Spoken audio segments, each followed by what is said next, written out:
Chapitre 5. La résurrection. Si nous devions prendre à la lettre les prophéties des Écritures, au retour du Christ, nous devrions voir les saints reprendre vie dans la chair. Dans ce cas, leurs cadavres qui reposaient sous terre totalement décomposés seraient reconstitués dans leur état d'origine. D'une part, ces prophéties sont la parole de Dieu et les personnes de foi devraient les accepter. D'autre part, dans l'état actuel de notre savoir, ces prophéties n'ont aucun fondement rationnel. Cela crée une grande confusion dans la foi chrétienne. Il importe donc que nous élucidions le vrai sens de la résurrection. Section 1. La résurrection. Résurrection signifie retour de la mort à la vie. Pour revenir à la vie, il faut être mort. Explorer l'idée de résurrection nous oblige à clarifier les notions bibliques de vie et de mort. 1.1. Les concepts bibliques de vie et de mort. Quand un disciple demanda à Jésus s'il pouvait aller chez lui enterrer son père défunt, Jésus lui répondit « Laisse les morts enterrer leurs morts ». Ces paroles de Jésus font clairement apparaître deux concepts différents de vie et de mort dans la Bible. Le premier concept concerne la vie physique. Dans ce sens, mort désigne l'arrêt de la vie physique, ce qui était le cas du père décédé qui allait être inhumé. Vie signifie alors l'état dans lequel la personne physique maintient ses fonctions physiologiques. Le second concept de vie et de mort concerne les personnes en vie qui étaient réunies pour inhumer le défunt, celles que Jésus appelait les morts. Pourquoi Jésus considérait-il comme morts des gens dont le corps était en vie et actif ? Il voulait dire que n'ayant pas accepté Jésus, ils étaient fort éloignés de l'amour de Dieu et vivaient sous la domination de Satan. Dans ce second concept de mort, il ne s'agit pas de la fin de la vie physique. Il s'agit du fait d'avoir quitté le sein de l'amour de Dieu et d'être tombé sous l'emprise de Satan. Le concept correspondant de vie concerne ceux qui vivent selon la volonté de Dieu au sein de son amour infini. Ainsi, même si quelqu'un est en vie physiquement, dès qu'il demeure hors du règne de Dieu et devient esclave de Satan, il est mort si l'on en juge d'après le critère originel de la valeur. La même conclusion s'impose dans le cas des paroles de jugement du Christ sur les personnes sans foi de l'église de Sardes. Tu passes pour vivant, mais tu es mort. D'un autre côté, même si la vie physique d'une personne se termine, elle demeure en vie dans le vrai sens si son esprit réside dans le royaume de Dieu au ciel, la région du monde spirituel sur laquelle Dieu règne par l'amour. Quand Jésus disait « Qui croit en moi, même s'il meurt, vivra », il voulait dire que ceux qui croient en lui et vivent sous le règne de Dieu ont la vie. Même quand leur corps physique retourne à la terre, leur esprit connaît la vie sous le règne de Dieu. Jésus disait aussi « Et quiconque vit et croit en moi ne mourra jamais ». En disant que les croyants ne périront jamais, il voulait expliquer que ceux qui croient en lui durant leur vie terrestre obtiendront la vie éternelle non point en ce monde, mais en esprit au sein de l'amour de Dieu. Ils seront vivants à la fois dans cette vie et dans l'autre.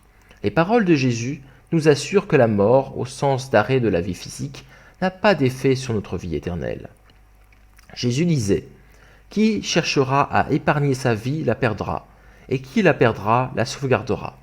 Ceux qui enfreignent la volonté de Dieu pour préserver leur bien-être charnel sont morts, même si leur corps est en vie. D'un autre côté, ceux qui sacrifient leur corps pour la volonté de Dieu sont vivants, même si leur corps est enseveli et décomposé. Ils vivent à jamais en tant qu'esprit dans l'amour de Dieu. 1.2. La mort causée par la chute. Nous avons appris qu'il existe deux concepts bibliques différents de mort. Lequel des deux se rapporte à la mort causée par la chute des premiers ancêtres de l'humanité ? Dans le plan originel de Dieu, il était prévu que les êtres humains vieillissent et redeviennent poussière. La mort physique devait être le lot des êtres humains, qu'ils aient chuté ou non. Adam est mort à l'âge biblique de 930 ans, et sa chair retourna en poussière. Mais ce n'était pas la mort causée par la chute. Selon le principe de la création, la chair est le vêtement de l'esprit. Tout comme on se débarrasse de vêtements usagés, la chair est délaissée quand elle est devenue vieille et affaiblie. C'est seulement l'esprit dévêtu qui entre alors dans le monde spirituel pour y vivre éternellement. Rien de matériel ne peut vivre pour toujours. Les êtres humains ne font pas exception. Nos corps ne sauraient vivre éternellement. Si les êtres humains devaient vivre sur la terre pour toujours dans la chair, pourquoi Dieu aurait-il créé le monde spirituel comme notre destination finale? Le monde spirituel n'a pas été créé après la chute, comme lieu de résidence de nos esprits déchus. Il fait partie de la création originelle et a été conçu pour être l'endroit où les individus qui accomplissent le but de la création jouissent de la vie éternelle en tant qu'esprit après la fin de leur vie sur terre. La plupart des gens sont attachés à leur vie terrestre. Ils regrettent de la voir prendre fin parce que, à cause de la chute, ils ignorent qu'après avoir délaissé leurs vêtements de chair, ils sont censés vivre à jamais dans le monde spirituel dont la beauté est éternelle. On peut comparer la transition de la vie sur terre à la vie dans le monde spirituel à la métamorphose d'une chenille en papillon. Si la chenille possédait une conscience de soi, elle pourrait avoir le même attachement à son existence, limité à l'escalade des feuilles de plantes, que celui que nous avons à notre vie terrestre. Elle aussi serait probablement réticente à l'idée de voir finir son existence de chenille, ignorant qu'elle est destinée à devenir un papillon dans une nouvelle phase de vie où elle pourra savourer à satiété les senteurs et le doux nectar des fleurs. Le rapport entre l'existence terrestre et la vie d'un esprit est du même ordre que le rapport entre la chenille et le papillon.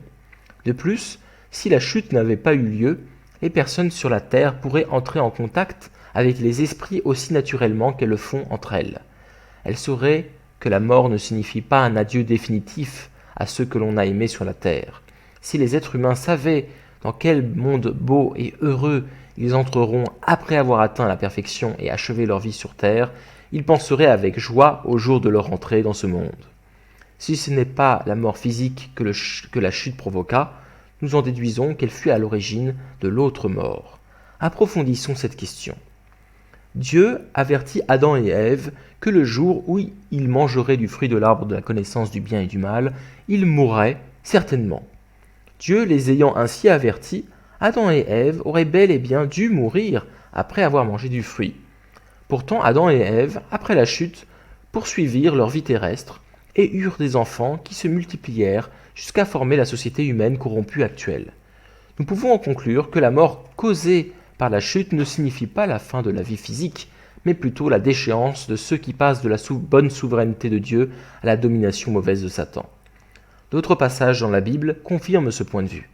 Il est écrit « Nous savons, nous, que nous sommes passés de la mort à la vie, parce que nous aimons nos frères. Celui qui n'aime pas demeure dans la mort. » L'amour désigne ici l'amour de Dieu. Une personne qui n'aime pas son prochain du même amour que Dieu est morte, même si elle demeure active et en vie sur la terre. C'est aussi le sens des versets, car le salaire du péché, c'est la mort, mais le don gratuit de Dieu, c'est la vie éternelle. Et, car le désir de la chair, c'est la mort, tandis que le désir de l'esprit, c'est la vie et la paix. 1.3. La signification de la résurrection. Beaucoup ont cru jusqu'ici que la mort causée par la chute était la mort physique. Ils ont donc interprété le concept biblique de résurrection comme le fait de reprendre vie après la mort physique, et cru que la résurrection des morts voulait dire la régénération biologique de leur corps physique décomposé. Mais ce n'est pas cette sorte de mort que la chute de nos premiers ancêtres a causée. Selon le principe de la création, le corps humain fut créé pour retourner à la terre après avoir vieilli.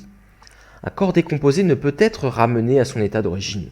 D'autre part, il n'est pas nécessaire pour un esprit de prendre un autre corps physique quand il est censé jouir de la vie éternelle dans le vaste monde spirituel.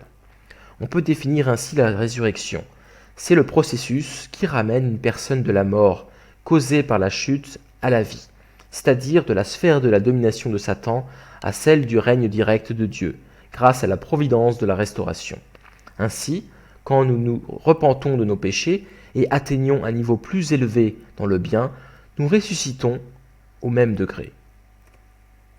La Bible illustre le processus de la résurrection. Celui qui écoute ma parole et croit à celui qui m'a envoyé a la vie éternelle et ne vient pas en jugement, mais il est passé de la mort à la vie. En s'appuyant sur ce verset, nous pouvons affirmer que la résurrection signifie quitter la demeure de Satan et revenir dans le sein de Dieu. Il est également écrit « De même, en effet, que tous meurent en Adam, ainsi tous revivront dans le Christ. » Ce verset signifie que, parce que nous avons hérité du lignage de Satan, comme résultat de la chute d'Adam, nous sommes morts. quand nous retournerons au lignage de Dieu par le Christ, nous ressusciterons. 1,4. En quoi la résurrection change-t-elle l'être humain ? Selon la parole de Dieu, Adam et Ève sont morts en mangeant du fruit de l'arbre de la connaissance du bien et du mal. Toutefois, aucun changement extérieur significatif ne se produisit en eux. Tout au plus, y eut-il quelques changements passagers dans leur comportement à cause de l'anxiété et de la peur éprouvées après leur chute. De même, on ne saurait déceler de changements extérieurs importants chez les personnes déchues quand elles ressuscitent, pour revenir à l'état atteint par nos premiers ancêtres avant la chute. Une personne qui est née du Saint-Esprit a sûrement vécu la résurrection. Comparons cette personne de foi et un voleur. L'une est ressuscitée au point de naître à nouveau dans l'amour de Dieu, tandis que l'autre est une personne spirituellement morte, destinée à l'enfer. Or, rien ne les distingue dans leur apparence extérieure. Quiconque croit en Dieu, selon l'enseignement de Jésus, est bien ressuscité de la mort à la vie. Toutefois, on ne décèle pas de changement perceptible dans son corps physique avant et après avoir reçu Jésus et gagné la vie par la résurrection. Jésus était vraiment un homme qui avait accompli le but de la création. Or, par son apparence extérieure, Jésus ne se distinguait pas notoirement des personnes ordinaires. Si sa divinité avait été manifeste dans son apparence extérieure, alors tout son entourage l'aurait sûrement cru et suivi. Les changements qu'une personne connaît en ressuscitant et en entrant sous le règne de Dieu se situent dans son cœur et son esprit. Ces changements intérieurs purifient aussi son corps, faisant du repaire de Satan un temple de Dieu. En ce sens, on peut dire que le corps physique aussi ressuscite. Nous pouvons le comparer à un édifice utilisé auparavant à des fins mauvaises et qui devient un lieu de culte. Bien qu'il puisse n'y avoir aucun changement dans son apparence extérieure, il est désormais sanctifié comme un édifice sacré.